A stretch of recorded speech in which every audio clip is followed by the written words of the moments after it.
বন্ধুরা, কেমন আছো সবাই? আজকে চলো তোমাদেরকে একটা নতুন রেসিপি দেখাচ্ছি। এই যে পুঁইডুগার শাক দিয়ে আজকে আমি ইলিশ মাছ ভাপা করব।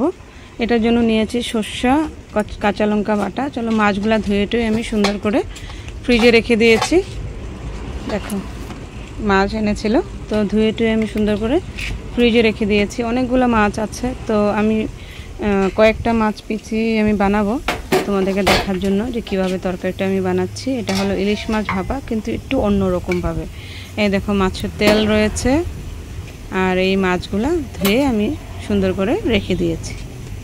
এখান থেকে আমি কয়েক পিস মাছ নেব। এই দেখো ইলিশ মাছ নিয়ে নিয়েছি 5 জনের জন্য 5 পিস। তারপরে এটাতে আমি হলুদ নুন দিয়ে মেখে নেব, আর শস্য বাটা, কাঁচা লঙ্কা বাটাটা এটাতে মিলিয়ে দেব। দেখো এইভাবে। তারপরে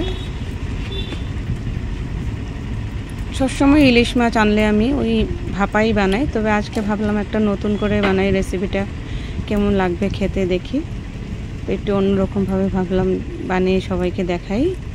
তো খেতে কিন্তু খুবই টেস্টি হয়েছিল, তার জন্য ভাবলাম আমি ভিডিওটা শেয়ার করি সবার সাথে। এই যে বাটা, শস্য বাটা, আদা লঙ্কা বাটা আমি এটাতে এড করে দিলাম। দেখো এইভাবে সুন্দর করে মেখে নেব। তারপরে পুঁইডুগার পাতাগুলো আমি ধুয়ে রেখেছিলাম, পুঁইডুগার পাতাগুলো এইভাবে দিয়ে দিলাম, এইভাবে দিয়ে দিলাম। তারপর এটা মিক্স আপ করে নিলাম।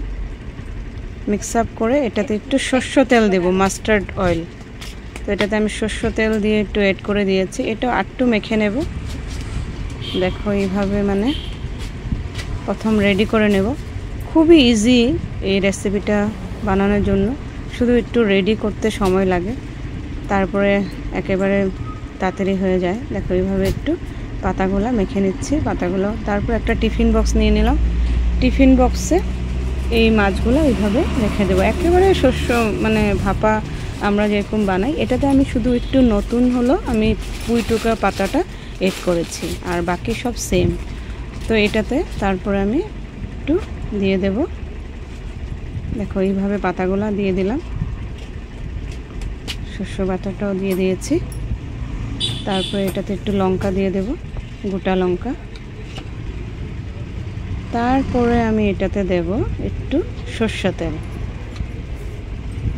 তো যা দারুণ হয়েছিল খেতে, তাই ভাবলাম আমি ভিডিওটা সবার সাথে শেয়ার করি। আর আমি ভাবি যে তোমরা একবার সবাই এইভাবে ট্রাই করো ঘরে, আর খেয়ে নিশ্চয়ই ভালো লাগবে। তারপরে এটাতে টিফিন বক্সটা আমি ঢাকা দিয়ে দিলাম। তারপরে কড়াই বসিয়ে একটু কড়াইতে জল দিয়ে দেব। তারপরে বাস রেডি হয়ে গেল।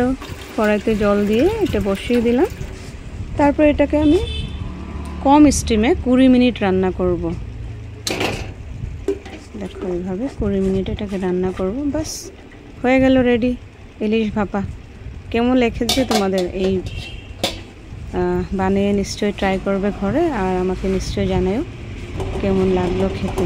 ঠিক আছে বন্ধুরা, আমার তো খুবই টেস্টি লেগেছে, আর আমাদের ঘরে সবার খুবই ভালো লেগেছে খেতে, আর সবাই বাবা বলছে।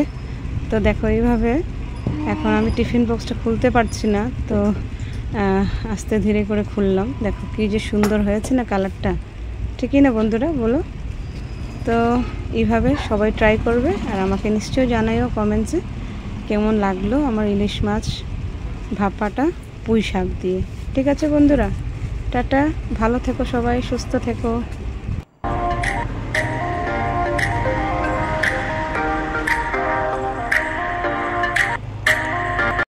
ভাত বেড়ে নিয়ে নিলাম, ইলিশ মাছ ভাপা দিয়ে খাবো।